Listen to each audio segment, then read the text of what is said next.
Hi ನಮಸ್ತೆ. ಇದು ನೆನ್ನೆಯ mini blog ಆಗಿರುತ್ತೆ. ನಮ್ಮ ಮನೆಗೆ ಅಂದ್ಕೊಳ್ದಿರ ನೆಂಟರು ಬಂದರು. ನಮ್ಮ ಮನೇಲಿ ಚಿಕನ್ನು ಮತ್ತು ಹಿತ್ಕಿನ ಬೇಳೆ ಹಾಕ್ಬಿಟ್ಟು ಸಾರು ಮಾಡು ಚೆನ್ನಾಗಿರುತ್ತೆ ಅಂತೇಳಿದರು. ಹಾಗಾಗಿ ಮಾಡಿದೆ.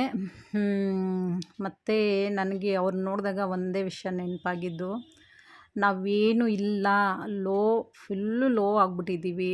ಮತ್ತು ದುಡ್ಡು ಕಾಸಲ್ಲಿ ಏನಾದರೂ ವ್ಯವಹಾರದಲ್ಲಿ ಎಲ್ಲದರಲ್ಲೂ ನಾವು ಸ್ವಲ್ಪ ಕುಗ್ಬಿಟ್ಟಿದ್ದೀವಿ ಅಂದರೆ ನಿಜವಾಗ್ಲೂ ಅದೇ ಟೈಮಲ್ಲೇ ಯಾವ ರಿಲೇಷನ್ ಆಗಲಿ, ಯಾವ ಫ್ರೆಂಡ್ಶಿಪ್ ಆಗಲಿ, ಓ ನೀನು ಹಿಂಗಾಗಿದೆಯಾ, ತಗೋ ಇದು ನನ್ನ ಕಡೆಯಿಂದ ಸಹಾಯ ಅಂತ ಯಾರು ಮಾಡೋಕ್ಕೆ ಮುಂದಕ್ಕೆ ಬರಲ್ಲ. ಅದೇ ನಾವು ಚೆನ್ನಾಗಿರೋವಾಗ ಎಲ್ಲರೂ ಬರ್ತಾರೆ. ಆ ಟೈಮಲ್ಲಿ ನಾವೇನು ಮಾಡಿದ್ವಿ ಅಂತ ಅವ್ರಿಗೊಂಚೂರು ನೆನಪಾದರೆ ನಮ್ಮ ಕೈ ಬಿಟ್ಟು ಯಾವತ್ತೂ ಹೋಗಲ್ಲ ಅವರು. ಹಳೇದನ್ನೆಲ್ಲ ಮರೆತುಬಿಟ್ಟು ಯಾವುದೋ ಒಂದು ಚಿಕ್ಕ ವಿಷಯ ಇಟ್ಕೊಂಡು ಕೋಪ ಮಾಡಿಕೊಂಡು ನಾವು ತುಂಬ ಅಂದರೆ ತುಂಬ ಕಷ್ಟದಲ್ಲಿದ್ದಾಗ ಬಿಟ್ಟೋಗ್ತಾರಲ್ವ, ಅಂಥ ಸಂಬಂಧ 100% ಬೇಕಾಗಿಲ್ಲ ಅನಿಸುತ್ತೆ. ಇದ್ದಾಗ ಬರೋದು, ಇಲ್ದಿದ್ದಾಗ ದೂರ ಹೋಗೋದು, ಈ ಥರ ಸಂಬಂಧಗಳಂತೂ ಬೇಡವೇ ಬೇಡಪ್ಪ ಭಗವಂತ ಅಂತ ನಾನು ಕೇಳ್ಕೊತೀನಿ. ದೇವರು ಏನೋ ಅಷ್ಟೋ ಇಷ್ಟೋ ನೆಮ್ಮದಿಯಾಗಿ ಇಟ್ಟಿದ್ದಾನೆ, ಇದೇ ನೆಮ್ಮದಿ ಸಾಕು.